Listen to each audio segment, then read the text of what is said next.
The fog rolled in thick over the sleepy marina of Point Loma, San Diego. Salt clung to the air like a memory refusing to fade. Boats swayed gently, moored to time-worn posts, while seagulls wheeled silently above the water, as if even they dared not break the hush. It was just past 6 in the morning. Locals still slept, surfers hadn't arrived, and only the ocean spoke in rhythm with the wooden planks of the pier. On the far edge of that weather dock stood a boy, skin the color of summer bronze, barefoot, his hoodie too big for his thin frame. His name was Milo Reyes, 15, quiet, and a shadow in the town since his parents disappeared a year ago during a late-night sailing trip. Milo stood motionless, staring at the horizon as if expecting someone, or something, to emerge. Tucked under his arm was an old sketchbook, pages curled and watermarked, filled with crude drawings of boats, eyes, and strange swirling symbols. Some said he'd lost his mind. Others said he saw something no one else dared admit. He turned a page slowly, revealing a fresh sketch, today's. A jagged rock near the southern cliffs of Sunset Cliffs, drawn in sharp charcoal. Around it, vague shapes, or were they figures? They seemed to float, cloaked in sea mist. Behind him, the boards creaked. He didn't flinch. Still sketching the ghosts. Came a voice, gravelly, amused. It belonged to Mr. Callahan, the marina caretaker, retired Navy. His face was as weathered as the dock itself, and his left eye had been glass for over 40 years. Rumor had it he once saw something out at sea and never spoke of it again. Milo said nothing, just stared forward. Callahan leaned on the railing, squinting toward the gray water. They say the cliffs whispered again last night. Screamed, more like. Wind too warm for this time of year. Felt wrong in my bones. Milo finally turned. His eyes were wide, dark, but not afraid. I heard them. Callahan raised an eyebrow. Heard what? The same voice, Milo said. Same one I heard the night they vanished. A long silence settled between them, broken only by a distant buoy bell. Callahan exhaled slowly. You drawing the voices now? No, Milo said. I'm drawing where they want me to go. Suddenly, a sharp gust whipped across the pier. The sketchbook snapped shut in his hands. One page fluttered free, spinning over the edge and dancing into the sea below. Neither moved, but Milo's gaze dropped toward the water. Just beneath the surface, where the page had landed, a faint glow pulsed once. Then again. When he looked up, his eyes weren't just searching the horizon anymore. They were watching the shadows beneath the waves. The morning haze had burned away, revealing the coastline in all its summer brilliance. Yet beneath the sunlit shimmer of San Diego's beaches, Milo Reyes wandered like a boy stitched to a darker rhythm. After school, he returned to Sunset Cliffs. Not for the view or the tourist camera clicks, but for the rocks below, near the tidipools. That's where the page had landed. That's where the glow had come from.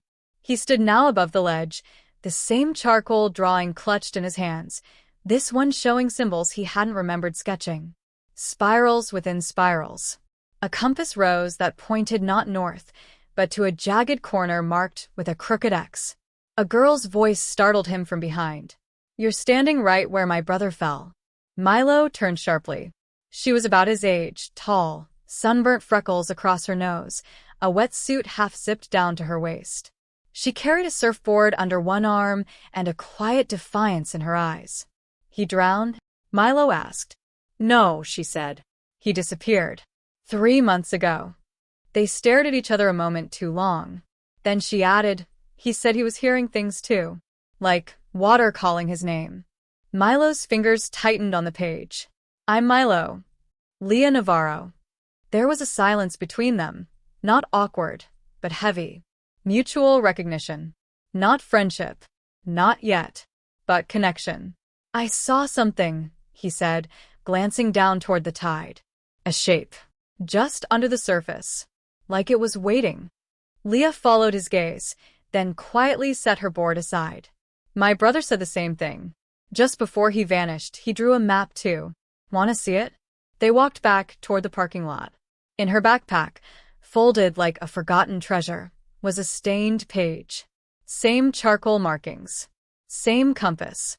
But instead of Milo's jagged X, this one had a narrow, scrawled warning. Do not follow the third tide. Milo's heart pounded. At that exact moment, his phone buzzed in his pocket. Unknown number. One message. They're watching. Don't let the page get wet. Later that night, Milo sat by the marina, the mysterious text still glowing on his phone screen. He had no idea who sent it. No contact. No trace. Just the chilling instruction. Don't let the page get wet. He placed the sketchbook gently on the bench beside him, shielding it from the ocean breeze. Waves lapped quietly below the dock, and for a moment, everything was still. Until it wasn't. The tide, unnaturally high, surged suddenly, lapping at the pier supports. From the dark water, a sound rose, a soft, rhythmic humming, like a chant buried deep beneath the waves. He stood, peering down. Then, from between the pier's pillars, something surfaced. Not a creature. Not fully. Just a hand. Pale. Long fingers. Clutching something. A soaked page. It floated toward the dock edge, and Milo knelt, extending a trembling arm. As he touched it, the page flared gold, and images burst behind his eyes. Flashes. A cavern beneath the coastline. A stone altar carved with spirals. And standing at its center, Leah's missing brother. Awake. And smiling. He fell backwards with a gasp, page still in hand, now bone dry. Behind him, Mr. Callahan's voice rumbled. They're not from here, boy. Milo spun round. The old man stood under the lamplight, one eye glinting. Who? Milo asked. Callahan shook his head. Whatever's under those cliffs. They're not ghosts. They're older than that. He stepped closer, placing something cold in Milo's palm. An old compass. Rusted. But the needle spun fast in tight circles. When it stops, Callahan said, run. Leah met Milo the next morning before sunrise. They compared maps, standing above the cliffs as the tide receded, revealing a dangerous, narrow ledge. It's there, Leah said, beneath the rock arch.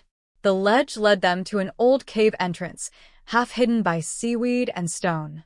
They climbed down, slipping past warnings and fences. It smelled of salt and rot.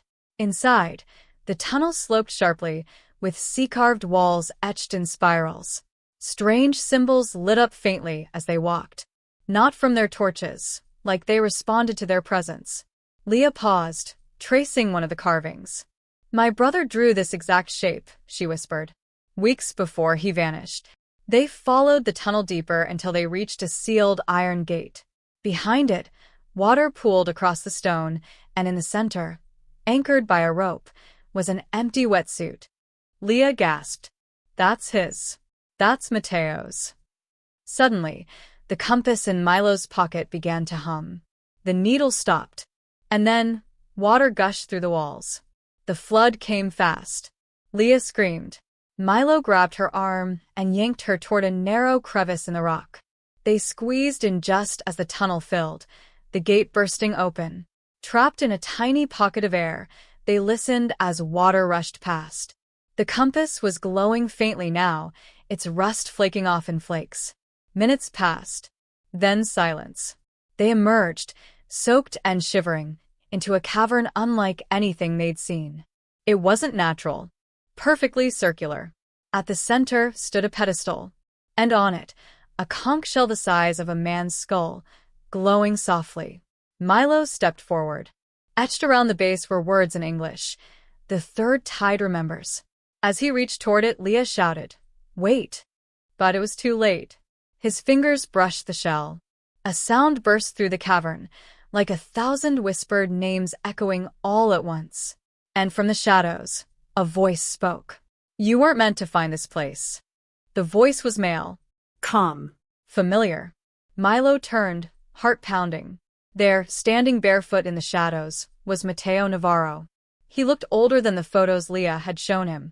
Pale, eyes sunken, but smiling. Mateo! Leah ran to him, but he didn't move. Don't touch me, he said gently. You'll get pulled under too. She froze. I stayed because I had to. The tide gave me a choice. Milo stepped forward. What choice? Mateo's eyes darkened. Every 7 years, the sea chooses a voice. Someone to carry the call. I heard it. Now it's yours. Behind them, the conch began to glow brighter. Milo's head rang. You brought the compass, Mateo said. Good. You'll need it. What for? Mateo's smile faded. To find the others. Before the next tide claims them. When they emerged from the tunnel, it was night again. Hours had passed. Back at Milo's house, Leah examined a strange mark on his wrist. A spiral, red and faintly burning. It wasn't there before, she said. Milo nodded. It tingles when I get close to water. They opened the sketchbook. New pages had appeared. Not drawn by Milo. Drawings of faces. People they'd never seen. Names written beneath. Eleanor M. Devin Cho. Reed Alvarez. Milo's voice was hoarse. They're the others. Leah stared at him. How many are there? He turned the page. At least 30 names. And one message scrawled across the margin. You can only save one. The next name was closest, Eleanor M., age 12. Went missing at the La Jolla Tidipools 3 years ago. They searched the Tidipool area until dusk, when Milo's wrist began to burn. He staggered toward the rocks. The tide was out.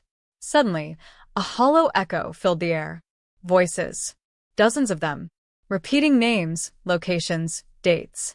They found a shallow cave behind a curtain of kelp. Inside, nothing but bones and a necklace with the letter E. Leah touched the wall. The stone melted into water. And from it, a hand reached out. Eleanor. Eyes wide. Not aged. Not angry. Just waiting. Then she whispered one word. Choose. Milo stepped back, trembling. What does she mean? Leah stared at the notebook. The names were fading, one by one. Only 2 remained. Eleanor M. and Leah's brother. The sea won't let you have both. Mateo's voice echoed in Milo's memory.